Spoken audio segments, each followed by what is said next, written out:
انصاف کی بنیاد پر فیصلہ کرے گا. ابھی تک ہم نے جو سنا الیکشن کمیشن کے وکیل سے جو آرگومنٹ کر رہے تھے تو عام آدمی کو بھی سمجھ آ رہی ہے. ایک تو میں نہ وکیل ہوں, ایک عام آدمی ہوں, لیکن مجھے بھی سمجھ آ گیا جو الیکشن کمیشن ارگو کر رہا تھا, الیکشن کمیشن کے وکیل جو وہاں ڈیبیٹ کر رہا تھا, جو ڈسکس کر رہا تھا, اس کے بعد کوئی ویلڈ پوائنٹ نہیں ہے. اس کے باوجود بھی اگر اس میں ہائی کورٹ ڈیلے کر رہے تو بالکل ناانصافی ہوگی.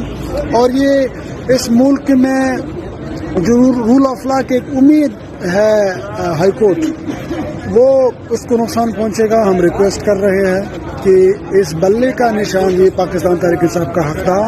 پاکستان تحریک انصاف نے الیکشن میرٹ بھی کی ہے. پاکستان تحریک انصاف نے جو چیئرمین کا انتخاب کیا وہ میرٹ بھی کیا. بلہ ہمارا انتخابی نشان ہے تا اور انشاءاللہ رہے گا. اس میں اگر کوئی خلل ڈالا گیا تو پاکستان کے جو کروڑوں ووٹرز ہیں, جو خاص کر نوجوان ووٹرز ہیں, وہ نا امید ہوں گی. اور جب وہ نا امید ہوں گی تو سب سے بڑا نقصان جمہوریت کا ہوگا اور سب سے بڑا نقصان پاکستان کا ہوگا. اس لیے ہم امید ہے ہائی کورٹ انشاءاللہ انصاف کی بنیاد پر فیصلہ کرے گا اور بلہ پاکستان تحریک انصاف کے ساتھ رہے.